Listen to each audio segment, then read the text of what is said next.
আমার চোখের পলক থেকে এদিক সেদিক হয় না। সুবহানাল্লাহ। ফেরাউন এত নাফরমান, আল্লাহর লগে নাফরমানি করছে, বেঈমানি করছে, তারপরেও ফেরাউনের করে আল্লাহ পাক রব্বুল আলামিন এমন একজন স্ত্রী দান করলেন যে স্ত্রী ফেরাউনকে সদা সর্বদা কষ্ট করত। ফেরাউনের কয় কোনদিন আমি আমার বিবির কাছ থেকে কোনদিন কষ্ট পাই না। যাই হোক, তাহলে আমরা কেমন মা হইলাম? ফেরাউনের স্ত্রী বিবি আসিয়া, ফেরাউনের বিবি আসিয়া শরীরে চামড়া কাটছে, চামড়ার নিচে নিমক ধরাইছে, জিন্দা মানুষের শরীরে এভাবে আগুন লাগাইছে, বস্ত বড় বড় পাথর দিয়ে বুকে চাপা দিছে, আরো বড় বড় চিন্তা দিয়ে চিপা দিছে, আরো যে কত শাস্তি দিছে করত। তারপরেও কয় আপনি আমার স্বামী। সুবহানাল্লাহ। আপনি আমার স্বামী, আপনি আমাদের যতই মারে, আপনি আমাদের যতই আঘাত করে, আপনার ক্ষেত্রে আমি করবই। সুবহানাল্লাহ। এই কথাটাই জেনে রাখলাম।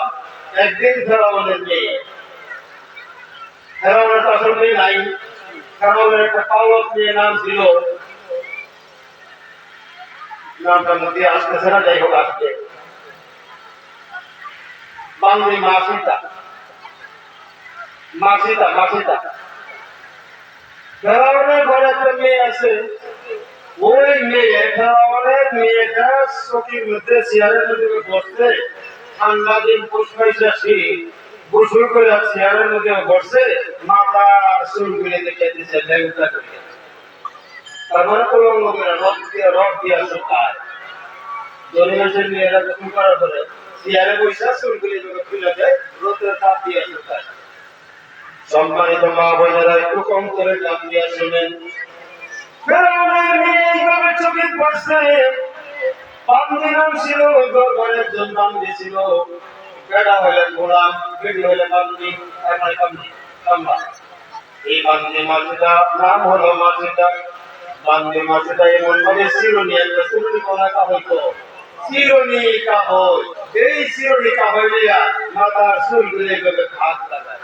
হঠাৎ করে যখন চিরুনিটা জমিনে পড়ে গেছে,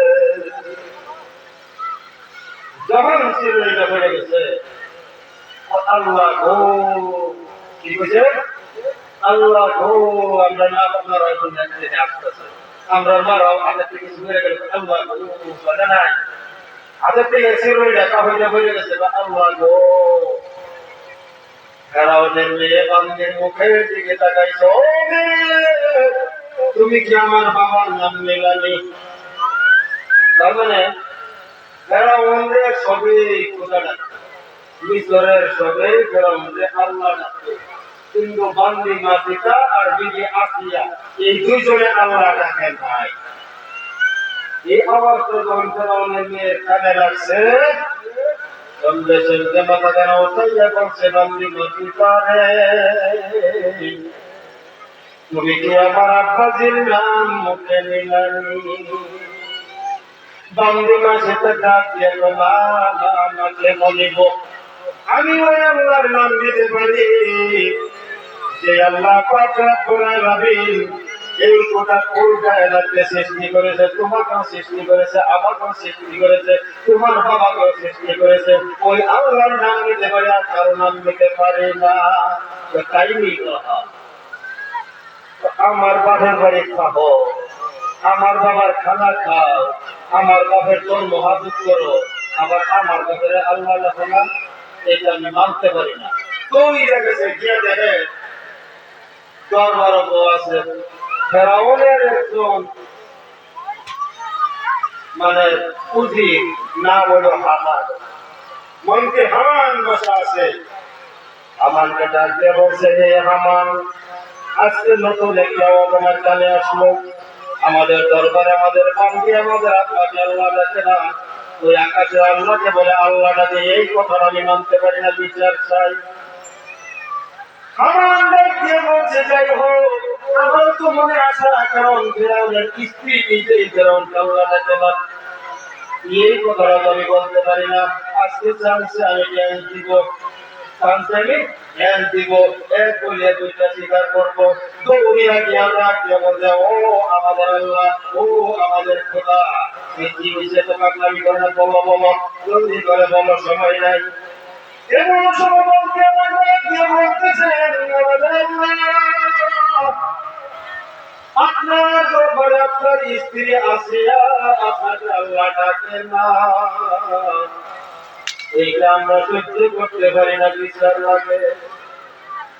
2 নম্বর কথা, আপনার দরবারে আপনার বান্দি আপনাকে আল্লাহ খোদা বলে স্বীকার করে না, এই কথাটাও আমরা মানতে পারি না, বিচার তাই নিবা। ঠিক আছে, একটা মিটিং এর আয়োজন করো, এই তো আজকে মিটিং করা হলো, এই মিটিং এর মধ্যে সর্বপ্রথম বান্দিকে হাজির করা হলো। ঘটনা খুব লম্বা, ছেড়ে ছেড়ে বুঝেছি। বান্দিকে ডেকে বলছে, বান্দি এদিকে আয়, জলদি করে আয়। বান্দি সন্ধ্যা এসে গেছে, মনিব কেন ডাকছেন? এইবার মনিব ডাক দিয়ে বান্দি রে, সন্ধ্যাবেলা তুমি আমাকে আল্লাহ বলে স্বীকার করো না, ওই আকাশের খোদাকে আল্লাহ বলে স্বীকার করো, বলা হয়, তাহলে তোমাকে শাস্তি দেওয়া হবে। এখনো সময় আছে, আমার কথা মাইনা ওই যে আমার সামনে যে মানুষগুলি আছে, এই মানুষগুলির সামনে তুমি কি করো, একবার কো, মাত্র একবার কো,